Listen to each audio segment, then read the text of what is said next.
The night had fallen heavy over the plains, the kind of darkness that makes even the stars seem to hold their breath.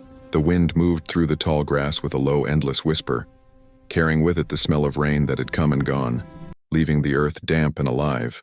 John Layton sat on the edge of his small wooden bed, listening to the world outside. Somewhere out there, the coyotes were crying to the moon, and the faint creak of the stable door reminded him of how old and lonely his ranch had become. He rubbed his rough hands together, trying to chase away the chill that seemed to creep through the gaps in the cabin walls. It had been a long day, too long, even for a man who'd lived through droughts, cattle raids, and winters that seemed to stretch into eternity. The storm had caught him by surprise near the river bend. He'd gone to check on a strayed mare, but what he found instead had changed the rhythm of his heartbeat. Two young women, Apache, no older than 20, clinging to a half-submerged tree, the current tearing at their soaked dresses, the river roaring like it meant to drag them to their deaths. Without thinking, John had tied a rope around his waist and plunged into the freezing water. It wasn't the first time he'd risked his life for someone else, but it was the first time he'd done it for people his neighbors called the enemy. He didn't care about what they said. All he saw were two human beings about to be swallowed by the river. It took every ounce of strength he had to pull them to shore. When they finally collapsed on the muddy bank, coughing up water, their faces pale with shock, he knew he couldn't just leave them there. He brought them to his cabin, half an hour's ride through a trail so dark he could barely see the horse's mane in front of him. They didn't speak much. The older one kept her head down, her long black hair clinging to her face, her expression unreadable. The younger, barely more than a girl, stared at everything as if she were seeing a world she had never known existed. The cabin, the fire, the shelves full of dried herbs and tins, even the cross on the wall. When he finally got them settled inside, John gave them dry blankets and warm stew. They ate in silence, though he caught the younger one glancing at him from time to time with cautious curiosity. The older one, however, never once looked him in the eye. Something about her made him uneasy, not fear, exactly, but the sense that she was measuring him, trying to understand what kind of man he was and what his intentions might be. He tried to make conversation, more out of kindness than comfort. "You two got caught in the flood?" he asked, his voice steady, soft. The younger one nodded, but the elder spoke first. "The river rose too fast," she said, her accent sharp but her English clear. "Our horses ran. We followed. The river took us." John nodded slowly. "You're lucky I was riding near that bend." The elder woman said nothing, but her dark eyes flickered toward him for just a heartbeat. There was no gratitude there, only something guarded, perhaps even suspicious. As the night deepened, the rain outside softened to a drizzle. The fire cracked, filling the cabin with warmth and shadows that danced along the walls. John leaned back in his chair, boots off, revolver within reach on the table beside him. He wasn't expecting trouble, not from two drenched girls, but old habits die hard. A man who'd lived this long on the frontier knew that trust was a luxury you rarely got to afford twice. The sisters spoke quietly in their own tongue. John couldn't understand a word, but the tone of their voices made him uneasy again. The elder's words were low, deliberate, while the younger replied softly, almost pleading. It didn't sound like idle talk. It sounded like disagreement. He poured himself a cup of coffee and pretended not to notice. But when the elder woman's voice rose for just a second, sharp like a blade, John's fingers tightened around the mug. The younger answered her voice trembling but firm. Then silence. A few minutes later, the elder turned toward him and said, "We thank you for saving us. We will leave when the sun rises." John nodded. "You're welcome to rest. The river will still be high come morning." She gave a curt nod in return. The younger one whispered something in Apache, but the elder silenced her with a glance. That exchange lingered in John's mind longer than it should have. When the fire burned low and the cabin settled into quiet, John rolled into bed but didn't let his mind rest. He stared at the wooden ceiling, listening to the small rhythmic breathing of the two sisters curled up near the fire. He thought of their father, whoever he was, and what he'd think of a white rancher bringing his daughters into his home. Maybe he'd take it as a kindness, or maybe he'd see it as an insult. That thought gnawed at him. Outside, the wind picked up again, rattling the shutters. Somewhere far off, thunder murmured like a warning. He should have felt safe. His revolver nearby, the door barred, his horse in the stable. But the longer he lay there, the more his instincts whispered that something was off. Then he heard it, the faint sound of movement. A shift of fabric, a creak in the floorboard, slow, careful, not the kind of sound made by someone sleeping. John didn't move. He kept his breathing steady, shallow, just loud enough to sound like slumber. Through his half-closed eyes he could see the faint shapes near the hearth. One of the sisters, the elder by the silhouette, was sitting upright, her gaze fixed on him. A flicker of light from the fire caught the edge of her face. Her expression wasn't one of fear or curiosity. It was cold, deliberate. She leaned toward the younger one, whispered something, and the younger stirred, shaking her head faintly. The elder hissed a reply. John's heart started to pound so hard he thought it might give him away. He felt the dryness in his throat, the ache of tension in his limbs as he lay still. What were they whispering about at this hour? Why that look in her eyes? He forced himself to stay calm. Maybe it was nothing. Maybe she was just restless, planning to step outside, maybe even afraid of him. But the tone in her voice wasn't fear. It was command. The whispering stopped.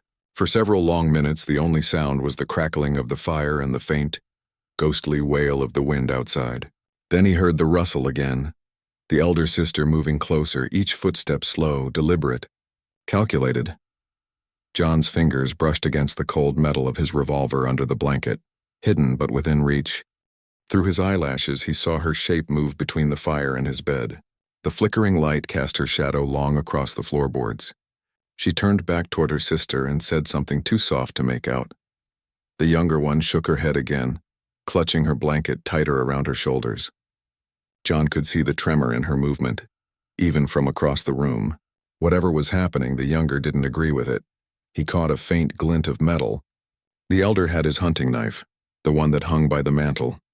John froze inside. He could feel the weight of the air pressing against him, the pulse in his throat thundering louder than the wind outside. His instincts screamed at him to move, to act, to stop her before she got close. But his mind told him to wait. Not yet. Not until he knew for sure. The elder stood there for a long, breathless moment, her head tilted slightly, as if she were listening for something. Perhaps his breath, the sound of a stir, anything to betray his act. He forced himself to breathe slow and steady, the kind of rhythm that only comes from deep, peaceful sleep. The knife gleamed once more in the firelight, then disappeared as she crouched low. The younger sister whispered again, louder this time, and John caught one word in English. Please, please. That one word twisted in his gut. He didn't know what to make of it. Fear, pleading, mercy. But it was enough to make him realize something deep and unsettling. Whatever these girls were here for, it wasn't simple gratitude or accident. Something else was at play, when it was something old, something born far before he ever pulled them from that river. The cabin creaked again as the wind pressed against it, and for a moment the elder looked toward the door as if expecting someone, or something, to arrive. Her eyes darted to the window, then back to him. John didn't move. He didn't breathe. The silence thickened until it felt like the whole world outside had stopped just to listen. Then, the elder whispered something short and final. The younger lowered her head, defeated. John didn't understand the words, but the tone, low, sharp, and certain, told him everything he needed to know. This wasn't over. Whatever their plan was, it would unfold before sunrise. He lay there, his body frozen but his mind racing, piecing together the fragments, and the way she looked at him, the glint of the knife, the urgency in their whispers, the refusal to meet his eyes earlier that night. They weren't just survivors of a flood. They were messengers of something darker, something he didn't yet understand. As the fire burned low to glowing embers, John knew one thing for certain. When dawn came, he'd either be the man who saved two sisters from the river, or the fool who invited danger straight into his home. And so, he stayed perfectly still, pretending to sleep, waiting for the truth to reveal itself in the dark hours before morning. The fire crackled softly in the stillness of the cabin, throwing long shadows that danced along the rough wooden walls. The storm had passed, but the air remained heavy with moisture, every breath carrying the scent of wet earth and wood smoke. John Layton lay motionless on his bed, his body covered in the illusion of sleep. Beneath the blanket, however, every muscle was coiled tight, every nerve alert. The revolver rested in his right hand beneath the fabric, his finger hovering just off the trigger. He didn't want to believe what he thought he'd heard. Didn't want to believe the kindness he had shown could turn into his undoing. The sister's whispers wove through the low hum of the fire. At first the words came too softly to catch, like the faint murmur of a stream beneath a thick layer of snow. Then as the fire popped and the wood shifted, their voices grew clearer, distinct enough for him to catch broken pieces of English threaded through their Apache speech. "The horses," the elder sister murmured, her tone low, steady, calculated. "When he sleeps, we take them. Then we go back to father." John's eyes stayed shut, but his heart clenched. So they were planning to leave. That part didn't surprise him, not after the way the older one had looked at him earlier. But then came the words that turned his blood to ice. "No," the younger one whispered, her voice trembling like the leaves outside the window. Father said, "Bring his head as proof." John's mind stopped. The world seemed to shrink down to that single sentence echoing in his skull. Bring his head as proof. Proof of what? That they had done their duty? That they had avenged something? The firelight shifted and he could hear one of them, the elder surely, moving closer to the table where his knife had been laid after dinner. The quiet scrape of metal against wood confirmed his fear. She had it. John forced himself not to react, not to breathe differently. He had faced down men before, thieves, drifters, soldiers gone bad. But this was different. He was alone in a cabin with two women who owed him their lives, and now one of them was preparing to take his. The bitter irony burned in his chest. The younger spoke again, her words hushed, breaking with emotion. "He saved us. We would be dead." There was a pause, then the elder's answer came, a whisper full of ice and old anger. "He's a rancher. One of them. Father's law is blood for blood." John's chest tightened. Father's law. So that was it. Somewhere out there was a man, a leader, perhaps a chief, who had sent his daughters to do what his warriors couldn't. But why him? Why now? He'd had no quarrel with the Apache. He'd always tried to live apart from the madness that consumed the frontier, the raids, the broken treaties, the vengeance that never seemed to end. He'd lost neighbors to their attacks, yes, but he'd never fired back. He'd never taken part in the killing. But that didn't matter, did it? Not to them. To them, he was a symbol, a white man with land and cattle, part of the same machine that had taken everything from their people. The floor creaked as the elder sister moved again. John's hand tightened around the revolver beneath the blanket. He knew that if he struck first, he'd live, but something deep in him resisted. Shooting a woman, even in defense, wasn't something his conscience would easily survive.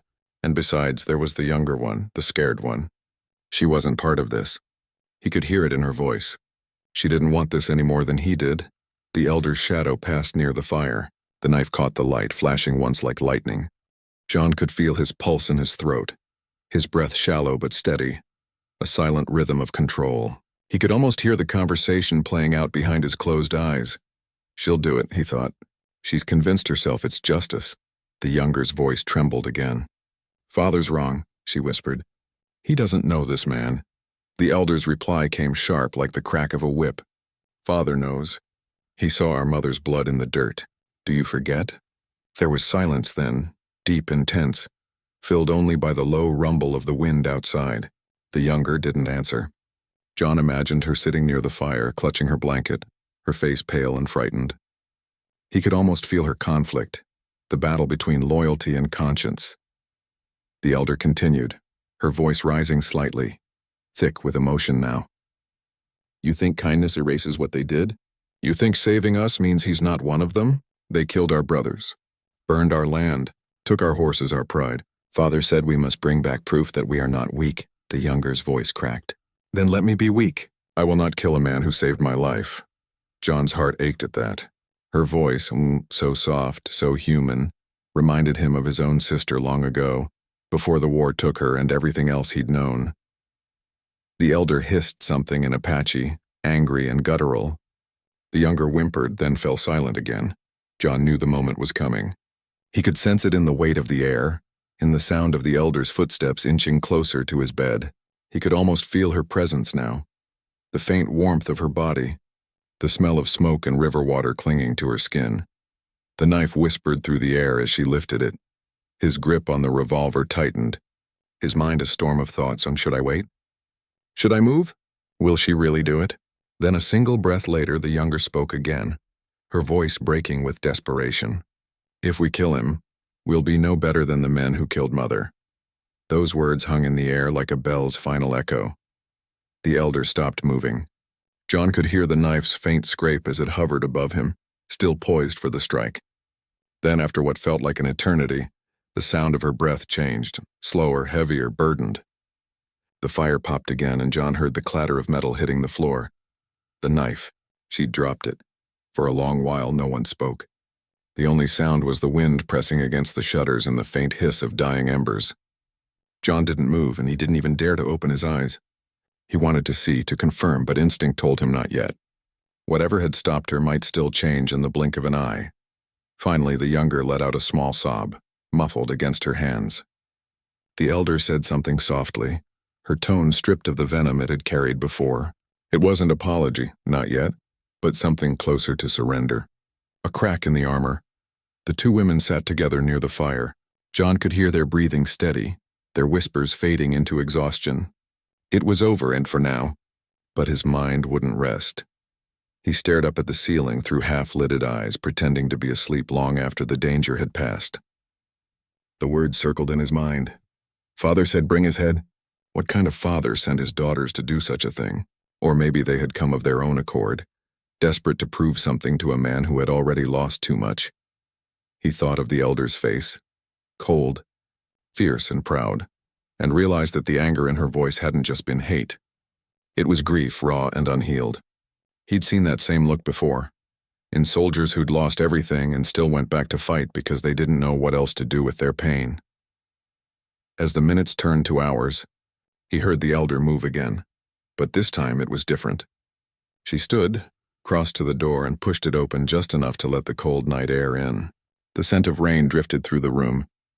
She didn't go outside. She just stood there, staring into the darkness. Maybe she was thinking of her father, maybe of the river, maybe of the man she'd almost killed. The younger joined her a moment later. Together they stood in silence, side by side, two dark shapes framed by the glow of the fire. For a fleeting second, John felt something like pity, or maybe understanding. The frontier had taken from everyone. White or Apache, it didn't matter. Out here, loss was the only language everyone spoke. He let out a slow, controlled breath. His hand finally loosened around the revolver, and he set it quietly on the nightstand. He wasn't safe yet. Not completely, but he no longer felt like a target either. Outside, the wind carried a distant sound, the faint call of an owl, low and haunting. The sisters turned toward it, their outlines barely visible in the doorway. Then, one by one, they returned to the fire. The elder lay down again, curling up under the blanket. The younger followed, her eyes lingering on John's bed for a long moment before she finally rested her head on her arm. John waited until their breathing grew slow and even. Only then did he open his eyes fully and look at them. The knife still lay on the floor between them, glinting faintly in the light. A strange peace had settled over the room, fragile but real, like the hush that follows a storm. He studied the elder's face, even in sleep. Her expression was hard, her jaw clenched, as if she were holding back a world of pain. The younger's face, by contrast, was soft, almost childlike, streaked with the remnants of tears. John turned his gaze toward the fire, its glow painting everything in shades of gold and red. He didn't know what the morning would bring. Maybe the sisters would be gone before dawn, taking his horses after all. Maybe they'd stay and speak honestly. Or maybe their father would come looking for them and for him. But for now, in that fragile space between danger and dawn, he allowed himself to feel something unexpected. Not fear, not anger, but a deep, weary sadness rather for himself, for the sisters, for the whole cruel world that had taught people to hate each other so completely that even saving a life could turn into a reason to die. He closed his eyes again, not to sleep but to remember. The flash of the river, the desperate look in their eyes when he'd pulled them from the current, the way the younger had clung to his coat and gasped for breath. That was the truth of who they were. Not killers, not symbols, but broken souls caught between mercy and vengeance. The fire dwindled, and the first pale light of dawn began to touch the edges of the horizon. John stayed awake through it all, listening to the silence, waiting for the day that would test them all again. The cabin seemed to breathe with the night, every timber alive with the faint moans of the wind pushing through its cracks. Outside, the prairie slept beneath a blanket of mist. The stars had dimmed, swallowed by a low fog that crept toward the hills like ghosts returning to their graves. Inside, only the embers of the fire glowed, flickering low and red, painting the walls in restless, twitching shadows. John Layton lay still on his bed, but his heart hadn't known rest for hours. He'd listened to their whispers fade and rise again, the language foreign but the meaning clear in tone. The air carried something raw and heavy, the weight of choice and consequence. He could feel it. The tension between the sisters hadn't died, only coiled tighter, ready to strike. Every sound in that cabin meant something now. The quiet rasp of a blanket, the soft exhale of breath, the faint brush of bare feet on the floor. He knew this was the moment that decided everything. The elder sister, her name he still didn't know, moved first. The floorboards sighed under her weight as she rose from beside the fire. The air shifted slightly with her movement, and John's senses sharpened instantly. She moved like someone used to silence, her steps slow, deliberate, guided by purpose. She didn't hesitate, didn't seem uncertain. She walked with the kind of resolve that came from deep inside, the kind born of pain and duty. The younger sister stirred beside the fire, her voice a trembling whisper in the dark. "Don't," she breathed, barely audible. The elder didn't answer. John could see her silhouette now, faint and angular, cut against the dim red light of the embers. The knife she had dropped earlier was back in her hand. He didn't know when she had picked it up again, but she held it differently this time. Not with anger, but with something quieter. Resolve, maybe. John's fingers brushed the grip of his revolver beneath the blanket, though he knew he couldn't fire unless he had no choice. If he moved too soon, it would be over before he could even lift the barrel. If he waited too long, she'd be standing over him with the blade already coming down. His heartbeat filled his ears, slow and deep like the drumbeat of some ancient ritual. The elder took another step closer, then another. The floor creaked again, a whisper of wood under her heel. The younger sister's breath hitched. "Please, he's awake!" John almost cursed silently. He had controlled every breath, every tiny motion, but the younger's fear must have seen through him. The elder froze. The air in the room turned to stone. John forced himself not to move, not to give her the satisfaction of proof. He let his chest rise and fall in a steady rhythm, feigning sleep with the precision of a man who'd done it on battlefields before. He could feel her watching him, not just looking, but listening. The kind of attention predators give before they strike, seconds stretched into lifetimes. The fire popped, a tiny ember breaking free and landing on the dirt floor. She didn't even flinch. Then came the faint scrape of the knife as it shifted in her grip. John's finger tightened slightly around the revolver. He didn't want to kill her, but he also wasn't going to die tonight. The silence grew unbearable. Then out of nowhere, the younger spoke again. Louder this time, voice trembling but firm. "If we kill him, we'll be no better than the men who killed Mother." That single word, Mother, cut through the room like thunder. The elder's breath caught. For the first time that night, John heard doubt in her silence. She stayed there, standing between him and the fire, and the weight of the younger's words seemed to hang around her like smoke. The fire's dim glow revealed part of her face, her eyes glistening, her jaw tight. That hard, cold mask she wore began to crack, revealing something underneath. Grief. The knife in her hand lowered slightly. Her breathing changed. Slower now, uncertain, John waited. Every part of him screamed to move, to take control, but he didn't. He couldn't. This wasn't just a fight for survival anymore, and it was something sacred, something fragile. The elder looked down at the knife, then over at her sister. The younger's face, bathed in soft firelight, was streaked with tears. She wasn't pleading anymore. She was standing her ground, trembling but unbroken. "I can't," the younger said, shaking her head. "He saved us. He gave us food. He gave us warmth. You would stain that kindness with blood?" The elder's voice, when it came, was hoarse, all the rage stripped from it, leaving only pain. "You don't understand. Father is lost in his hate," the younger cut in. "He'll never stop until we all become what he wants us to be. Killers. Just like the men who took everything." The elder's shoulders tensed. "And what do you know of what they took? You were a child. You didn't see her body. You didn't hear his cries." The younger's voice cracked. "No, but I saw you die inside with her." The knife slipped from the elder's fingers, clattering softly onto the floor. The sound was small, but it carried the weight of release, of something breaking free after years of being caged. Neither sister moved. The only sound was their breathing and the faint sigh of the wind pressing against the door. John's heart eased its frantic rhythm. His hand, still resting on the revolver, loosened. He opened his eyes slowly, just enough to see without revealing that he was awake. The elder had sunk to her knees, her head bowed. The knife lay between her and the fire, the blade reflecting the red glow of the dying embers. The younger moved toward her carefully, then knelt beside her, placing a hand on her shoulder. John could hear soft words in Apache, too low to understand but heavy with emotion. The elder wept, quietly, fiercely, as if she'd been holding it back for years. The younger held her, whispering comfort that seemed older than either of them. It was a moment that didn't belong to him, but he witnessed it anyway. The breaking of hate, the surrender to grief. For a long while no one spoke. The cabin, once filled with tension and fear, now felt emptied, hollowed out by the weight of what had almost happened. John stared at the fire, wondering how the same night that had begun with betrayal could end with forgiveness. The sisters sat together by the fire, the younger still holding the elder as the older woman's sobs softened into silence. Outside, dawn was still hours away, but the first faint light of morning had already begun to wash the stars from the sky. John finally sat up, careful not to startle them. His voice, when he spoke, was low and gentle. "You don't have to leave before sunrise." The elder looked up, startled.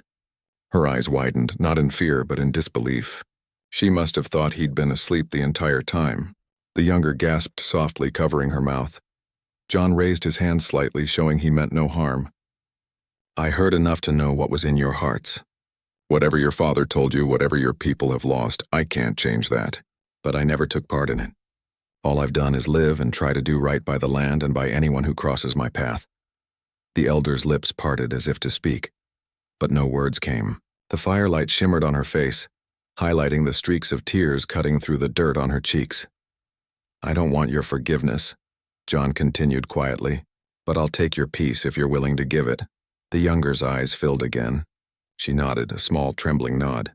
"Peace," she whispered. The elder looked away toward the window where the faintest hint of gray light began to creep into the sky.